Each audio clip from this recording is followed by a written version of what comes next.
बिस्मिल्लाहिर्रहमानिर्रहीम। लम्हा न्यूज़ के साथ मैं हूँ आपका मेज़बान शहजाद मलिक। नाजरीन, पंजाब हुकूमत जो है वो अपनी पंजाब हुकूमत की जो सरबराह मोहतरमा मरीम नवाज साहिबा वो खुद सैलाब मुतासिरीन में रह कर सैलाब ज़दगान की हर मुमकिन इमदाद भी कर रही हैं, उन्हें रिलीफ फराहम भी कर रही हैं। लेकिन इस मौका पर भी कुछ सियासी बोने जो है वो अपना कद काठ बढ़ाने की कोशिश कर रही हैं। ये कहना है पंजाब हुकूमत की तर्जमान अज़मा बुखारी साहबा का। वज़ीर-ए-आज़म यूथ प्रोग्राम के जो सरबराह हैं राना मशहूद, वो कहते हैं कि वज़ीर-ए-आज़म शहबाज शरीफ साहब जो है वो सैलाब की के जो रिलीफ के जो जितने भी काम हैं उसकी निगरानी खुद कर रहे हैं, जबकि मोहतरमा मरीम नवाज साहिबा जो है वो सबको पता है कि वो खुद पंजाब के एक एक मुतासरा ज़िलों का खुद दौरा करके वहाँ के सैलाब मुतासरीन के लोगों से मुलाकातें भी कर रही हैं और उन्हें हर मुमकिन रिलीफ फराहम करने की कोशिश भी कर रही हैं। तो आज हम आपको बताते चले कि आज जो बैरिस्टर गौहर है, जो कि मौजूदा चेयरमैन है PTI के, उन्होंने चिन्योट, सरगोदा, सियालमोर और जलालपुर पीरवाला के मुख्तलिफ मकामात का दौरा किया। तो उस दौरे के दौरान उन्होंने मीडिया से गुफ्तगू करते हुए पंजाब हुकूमत को तनकीद का निशाना बनाया था, जिसमें उन्होंने ये कहा था कि पंजाब हुकूमत जो है वो सैलाब मुतासरीन के लिए जो है वो अमली इक़दामात नहीं कर रही है, लेकिन ज़बानी जमाखश से काम चलाया जा रहा है। उन्होंने ये भी जो है वो बयान दिया कि जब मैं जलालपुर पीरवाला में गया तो वहाँ पर मैंने बहुत ही बुरे हालात देखे और वो जलालपुर पीरवाला जो है वो पूरी का पूरा वो जो है वो डूब चुका है। तो बात इसी उनकी जो है ना वो देखते हुए शायद जो पंजाब हुकूमत की तर्जुमान अज़मा बुखारी साहब, उन्होंने कहा होगा कि इस मौका पर भी कुछ लोग जो है वो अपनी सियासत चमकाने से बाज नहीं आ रहे हैं। हालांकि जिस दिन से ये सैलाबी सूरत हाल बनी है पंजाब में, तो उस दिन से ही वज़ीर पंजाब मोहतरमा मरीम नवाज साहिबा एक एक सैलाब मुतासरा शख्स के पास जा रही हैं, उन्हें हर मुमकिन रिलीफ की फराहमी को यकीनी बनाने की कोशिश कर रही हैं, उन्हें खाने पीने का इंतज़ाम और उन्हें महफूज मकामात पर मुंतकिल करने जैसे प्रोग्रामों की वो खुद निगरानी कर रही हैं। और जहाँ पर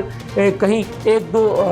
वाक़यात रूनुमा है कि वहाँ पर मकामी इंतज़ामिया ने सुस्ती का मुजाहरा किया था, ये कोताही का मुजाहरा किया था, तो वहाँ पर वज़ीर पंजाब मोहतरमा मरीम नवाज साहिबा ने फौरी तौर पर एक्शन लेते हुए उन सरकारी लोगों के ख़िलाफ़ कार्रवाई भी की है। ये कहना था अज़मा बुखारी साहिबा का। नाज़रीन, बात यह है कि इस वक्त पंजाब में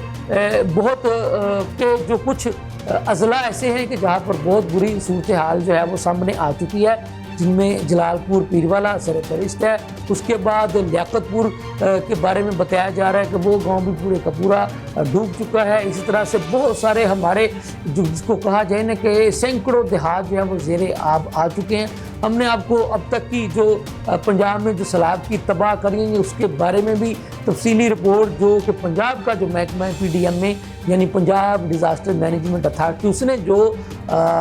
रिपोर्ट मुरतब की तबाहकारियों की, उसकी हमने आपको डिटेल के बारे में भी आगाह किया। कुदरती आफत है, इसमें कोई शक नहीं, इसका मिलजुल कर ही मुकाबला करना है। जैसे कि साथ साथ यही बताता हूँ, कुदरती आफत है, इसमें कोई शक नहीं, लेकिन इसमें जो इंसानी कमज़ोरियाँ, इंसानी कोताहियाँ, यानी वो मौजूदा हुकूमत हो या माजी की हुकूमतें हों, वो ये हैं कि इन्होंने नए डैम क्यों नहीं बनाए। पंजाब में आबी ज़खायर अगर होते, नए डैम बने होते, छोटे छोटे डैम बने होते, तो यकीनन उस पानी को जो कि भारत ने एक मंसूबे के तहत पाकिस्तान के बिलखसूस पंजाब के दरियाओं में जो उसने छोड़ा था, तो उससे यकीनन जो पंजाब में जो तबाही हुई है उसमें कमी लाई जा सकती थी। इसमें कोई शक नहीं है। हमारे दफ्तर खारजा के तर्जुमान ने भी वाज़ेह तौर पर बता दिया कि भारत ने इतला दिए बगैर पंजाब के दरियाओं में पानी छोड़ा, जिसकी वजह से पंजाब को जो है वो बहुत ज़्यादा नुकसान का सामना करना पड़ा। सिंतास मुआहदे की भारत ने हर जगह पर खिलाफ वर्जी की, बल्कि अगर ये कहा जाए, बल्कि इसके ठोस शवाहिद मौजूद हैं कि भारत ने पहले अपने इस जो है बारिशी पानी को अपने डैमों में ज़ख़ीरा किया। पूरी तरह से उसको ज़ख़ीरा करने के बाद जब उसने देखा कि अब ये पानी इस काबिल हो गया है कि अगर हम इसको फौरी तौर पर पाकिस्तान के पंजाब के दरियाओं में छोड़ेंगे तो ये तबाही लाएगा वहाँ जाकर, तो उसने उस मनसूबा बंदी के तहत उस पानी को पंजाब के दरियाओं में छोड़कर जो है वो यहाँ पर एक मनसूबे के तहत जो है वो आबी जारियत آبی جاریت یعنی اس نے پانی کی دہشت گردی جو ہے وہ ہمارے اوپر مسلط کی، کیونکہ اسے پتہ تھا کہ یہاں پر جو ہے وہ نئے ڈیم نہیں بنے ہوئے، یہاں پر چھوٹے چھوٹے ڈیم نہیں بنے ہوئے، تو اس نے اس چیز کا فائدہ اٹھاتے ہوئے ایک دم سے لاکھوں کیوسک کے ساتھ جو ہے وہ پانی کے ریلے چھوڑے، جس کی وجہ سے ہمارے ہاں زیادہ تباہی ہوئی۔ لیکن ہم آپ کو بتا دیں مودی صاحب، ہم نے جہاں پر آپ کو 9 مئی کو ہماری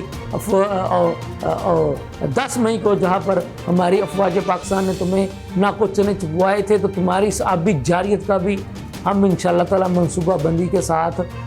جواب دیں گے۔ ہماری افواج پاکستان بھی جواب دے گی، ہماری حکومت بھی جواب دے گی۔ کوئی بات نہیں، مسائل و مشکلات سے نکل کر ہی ایک نیا بندہ جو ہے نا وہ ابھر کر سامنے آتا ہے، اور ہم انشاءاللہ تعالی آئیں گے اور تمہیں تمہاری آبی جاریت کا بھی منہ توڑ جواب دیں گے۔ تم نے جو سندھ طاس معاہدے کی خلاف ورزی کی ہے اس کا بھی جو ہے وہ تمہیں پاکستان کی طرف سے بھرپور جواب دیا جائے گا، ایک حکمت عملی اختیار کر کے۔ تو ناظرین، کہنے کی بات یہ ہے کہ جو بھی سیاسی جماعت جو ہے وہ، میں برسٹر گور صاحب سے یہ پوچھنا چاہتا ہوں کہ آپ نے پنجاب میں تو اس کو تنقید کا نشانہ بنایا، تو آپ کا جہاں سے آپ منتخب ہوئے یعنی بنیر جو کہ ضلع اس کا ہے صوبہ کے پی کے کا، تو وہاں پر تو پورے کا پورا ضلع ہی جو ہے وہ تباہ ہو گیا تھا۔ تو کیا آپ اس کو کہیں گے کہ یہ جو علی امین گنڈا پور صاحب کی وجہ سے، ان کی انتظامی نااہلی کی وجہ سے جو ہے وہ ایسا ہوا ہے؟ تو نہیں، ہم بھی نہیں کہیں گے، اس لیے کہ وہاں پر پتہ تھا سب کو کلاؤڈ برسٹ ہوا ہے، لیکن وہاں پر بھی انتظامی کوتاہیاں سامنے آئی تھی۔ وہ یہ تھی کہ جو ندی کے جو راستے تھے، دریاؤں کے جو راستے تھے، وہاں پر جو ہے وہ ہوٹل کس نے بنانے کی اجازت دی، ریسٹورنٹ بنانے کی کس نے اجازت دی، وہاں پر آبادیاں بنانے کی کس نے اجازت دی؟ وہاں پر کم و بیش کوئی 12-13 سالوں سے پی ٹی آئی ہی کی حکومت کر رہی ہے ضلع کے خیبر پختونخوا کے صوبہ میں۔ تو آپ تو موجودہ چیئرمین ہیں پی ٹی آئی کے، تو آپ جواب دیں نا پہلے۔ تو جناب، کسی کے اوپر انگل اٹھانے کی بجائے پہلے اپنی گھر کی خبر لیں۔ آپ کا تو پورے کا پورا ضلع ہی جو ہے وہ غرق ہو گیا تھا، تو آپ نے وہاں تو جا کے جو ہے وہ علی امین گنڈا پور صاحب پر بیان نہیں داغے، آپ کو پنجاب پر تنقید کرنے کا خیال آ گیا۔ تو کچھ خیال کریں، کچھ خیال کریں۔ آپ لوگ جو ہے پی ٹی آئی والے، پتہ نہیں کیا ان کو جو ہے نا وہ اللہ کی مار ہے کہ یہ جو کام دشمن نے کرنے ہوتے ہیں نا، یہ سارے کام ان پی ٹی آئی والوں نے اختیار کر لیے ہوئے ہیں۔ کوئی پاکستان پر جنگ مسلط کرنے کی کوشش کرے تو یہ تب بھی جناب پاکستان کے ساتھ کھڑا ہونے کی بجائے، یہ آپ کو یاد ہوگا یہ علیمہ خان نے کہا تھا کہ وہ بھارت والے آئیں گے، ایک تھپڑ ماریں گے تو یہ ہو جائے گا، وہ ہو جائے گا۔ تو علیمہ خان تم نے دیکھ ہی لیا نا کہ کسی کو تھپڑ مارنے کی ضرورت نہیں ہوئی، بلکہ ہماری فوج نے وہاں پر گھس کے جا کے مارا تھا۔ تو کچھ خیال کر لیں۔ پھر آپ کو اگر کچھ کہا جائے تو پھر آپ یہ کہتے کہ جی آج کل کے لڑکے یہ کہتے ہیں وہ کہتے، تو آپ کو اس ملک نے اتنا کچھ دیا، آپ کو شرم ہی نہیں آتی کہ اپنے اس ملک کے حق میں کوئی ایک بیان ہی دے دیں؟ آپ لوگ کا صرف ایک ہی مسئلہ ہے، قیدی نمبر 804۔ آج اگر وہ رہا ہو جائے اور آج اگر خدا نہ خواستہ جناب اس کو وزیر اعظم بنا دیا جائے، تو آج آپ کو پاکستان کے اندر جو ابھی جب جو اس کے نہ بننے کی وجہ سے آپ کو جو خرابی نظر آ رہی ہیں، وہ ساری آپ کو چھائیوں میں تبدیل ہوتی ہوئی دکھائی دیں گی۔ تو ایسا نہ کریں، ملک ہے تو سب کچھ ہے۔ تو وہ اگر وہ جیل میں بیٹھا ہے نا، تو اپنے کرتوتوں کی وجہ سے بیٹھا ہوا ہے، کیونکہ اس نے وہ باتیں کی، وہ اس نے بیانات دیے، وہ اس نے جو ہے نا وہ بیانات دیے کہ کوئی دے ہی نہیں سکتا۔